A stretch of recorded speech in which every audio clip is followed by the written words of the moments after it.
What's up mga boss? 3 videos, fishing activities na naman tayo mga boss. Dito tayo sa spot natin, sa paborito spot natin, disposal. So time check, 5:30. Pero ang liwanag na mga boss. So solo fishing ako. So ewan ko lang kung susunod yung mga kasama natin. Filters natin to ating fishing rod. Yan, ating Pioneer Heavy. At saka itong Sogaye lang 6,000. So yan, may tag pa yan mga boss. Di ko pa tinatanggal yung Pioneer na yan.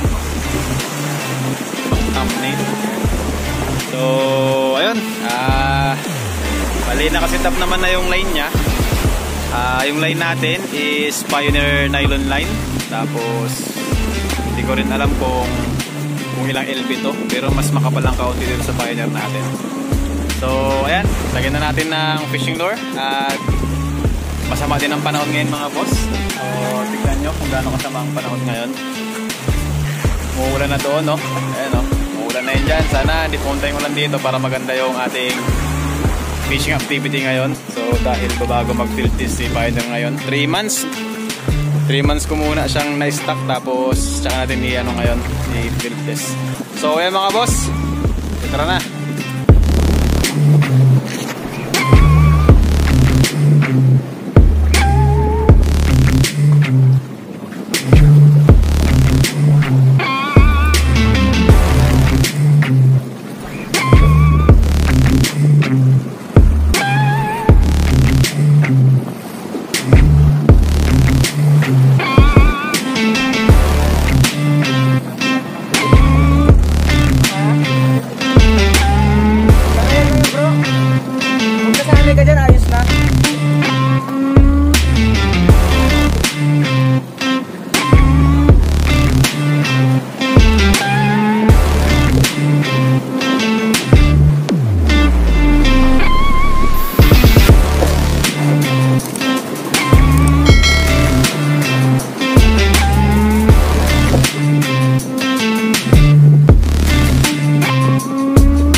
So yung mga boss, review lang tayo sa field test natin, no? Dito sa setup natin na heavy, no? Itong Pioneer Innova XE. So ilalagay ko na lang yung specs dyan mga boss sa description. Tapos itong lures, tsaka itong mga line natin nalagay ko dyan. So review lang ako dito, no? Sa baguhan ako mag heavy setup para sa akin. Mabigat kasi nga diba medium light ang ginagamit ko yung Leo. So pero hindi naman siya ganong kabigatan. So habang tumatagal, siyempre bumibigat. Habang kinakas natin ng matagal, bumibigat yung pagkakas natin. So medyo sumasakit sa braso. Siyempre heavy nga eh, kaya medyo mabigat to. Hindi katulad ng mga medium light at ultra light, magagaan lang yun pag kinakas natin. So ang masasabi ko lang dito sa rad mga boss, yung bigat niya ayos lang naman to. Magaan yung rad niya mga boss. Ang nagpabigat lang dito talaga yung reel niya ang nagpabigat lang dito.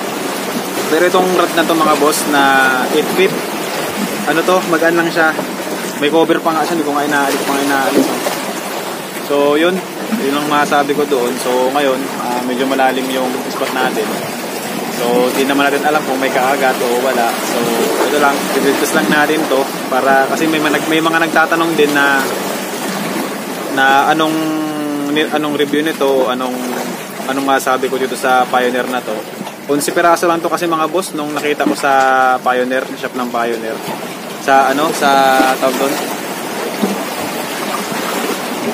Sa Fishing Body Manila. Sa Fishing Body Manila to eh. 11 piraso lang to. So nagkaubusan na. 11 piraso lang. So 9 feet sana tong ordering ko. So ang binigay nila sa akin 8 feet. So 3 months bago ko siya ulit na field test. So yung mga boss, yun yung review ko sa Pioneer na sa Pioneer Innova XE. Yan. Heavy. So yun mga boss, no? So sana magtatagal pa tayo, sana makahuli pa tayo.